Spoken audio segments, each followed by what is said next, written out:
L-Diaries. I am Cedric Mandado and this is the Great Northern Luzon Road Trip.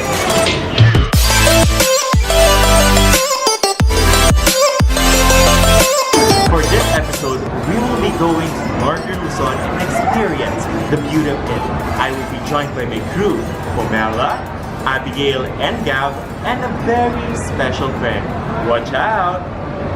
Hey guys, I'm already inside the car with my friends, Fom, Abby, and Gav. So as you may know, it's always been the four of us. But for our Northern Luzon trip, we have invited a very special friend. So please welcome Yara! Hi guys! So Miara, it's always been a tradition for us in our show to welcome yourself. So why don't you welcome yourself? Hey, welcome to me!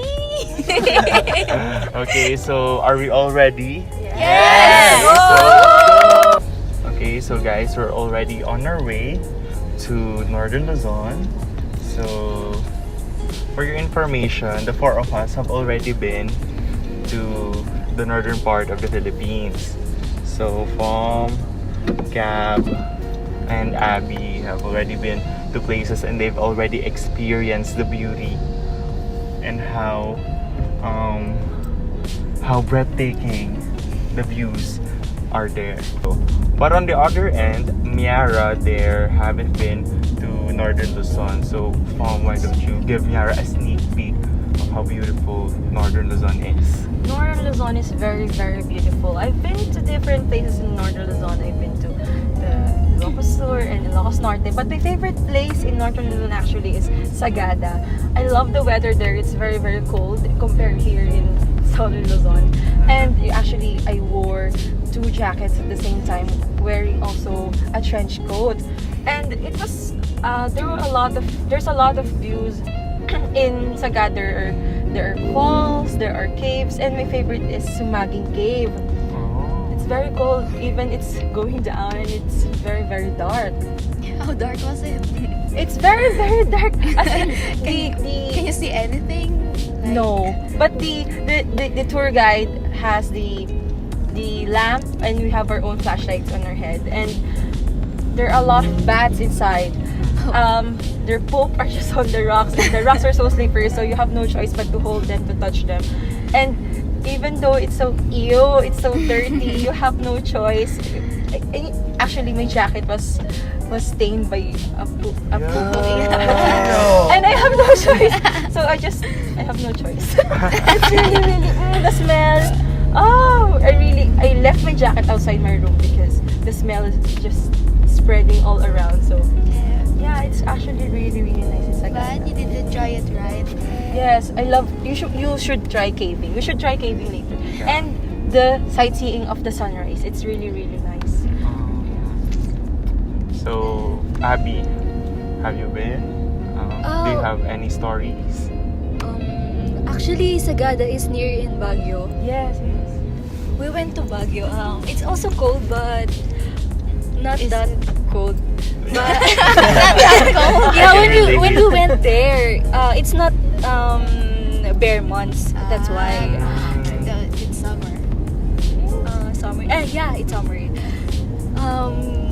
They have their own version of taho. Oh, You know that's that, the right? strawberry taho. Oh my God, I really should try that. that. You Yes, should the try strawberry taho. that. But it's so expensive. 25 pesos. True. Yeah, big.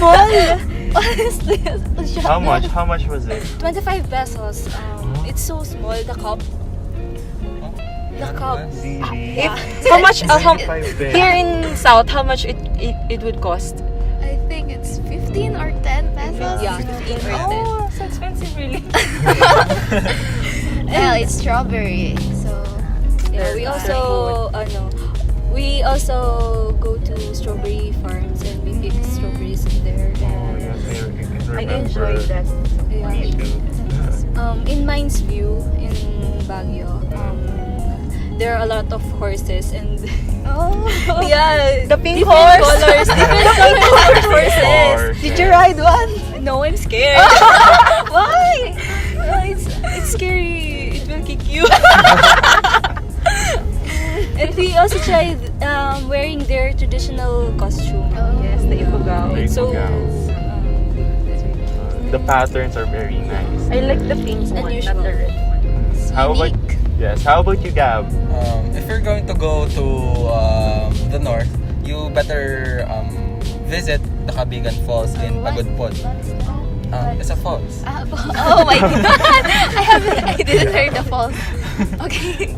Basically, you start your journey by walking from the national road to the falls, or you can ride there through motorcycle or horse.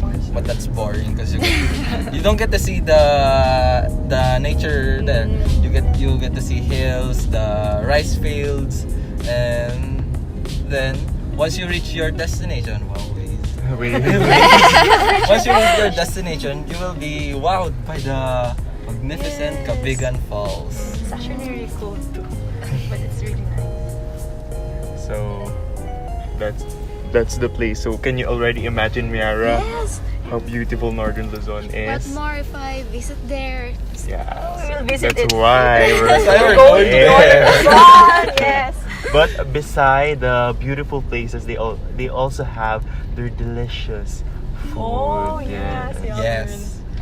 From what was that food that you've been telling? Oh, it's the Ilocos empanada. Oh. Your favorite color is orange, right? Yeah. Oh, I What love about it? The Ilocos empanada, you know, the usual empanada is golden brown or yellowish Yeah. like that because it's fried here. In Ilocos, it's color orange. It looks like the kwek-kwek. Yeah, it's the dough is orange, and it contains inside the filling is made of papaya, chorizo, and I forgot the other. But there's a lot of variations they make, and that's quite different from what we have here in South. In Yeah, South we have the just meat. pure meat, yes. But it's really really delicious. I love that you will be able to try it later. It's savory. It melts in your Yes. mouth. It was actually featured in Kapuso Mo Jessica Soho way back before, and it was really really nice. Okay. Gab, do you have any food you can suggest to Miara? I have one which is Poke Poke. Huh? Oh my god! No, it's not that. It's a traditional Ilocano dish that essentially is made from roasted vegetables such as eggplant and tomatoes that is topped with eggplant. This might be simple, but the flavors and the texture is beyond. Yes, They're really really rich. I agree. Okay. You know Like- bagnet? Bagnet. I'm familiar with that. It is a part of Northern Luzon cuisine. It's a little bit similar to chicharon, but the method of cooking and preparation is different. So it's pork, or it can Pork. either be beef or I think it's pork. Yeah, Pork. I think it's pork. Pork. According to locals of Ilocos, the secret in achieving the crispy of bagnet is to make sure that the pork, it's pork, pork. to make sure you should cook it first dry. When you deep fry it, Oh, Should be dry Okay, first. Should be Yeah. dry, so it should be air dried, like hang somewhere. it's fried to perfection until the skin becomes crunchy. Yeah. This is really just really like good. chicharon. Yes, bagnet. Yeah. That's the defining Lots of characteristic. cholesterol, but it's delicious. You So should try. This is Cheat day. cheat day today, so we'll try it. That's No right. diet today. Yes. Okay. So, Miara, yeah, can you already taste the food? yeah, it seems so savory and delicious. Yeah.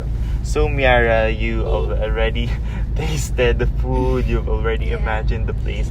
But like different places in the Philippines, the Northern Luzon is also rich with literature. So they preserve different literary outputs that depict their culture, their beliefs, their tradition. So when you read their literary outputs, it's very full of art.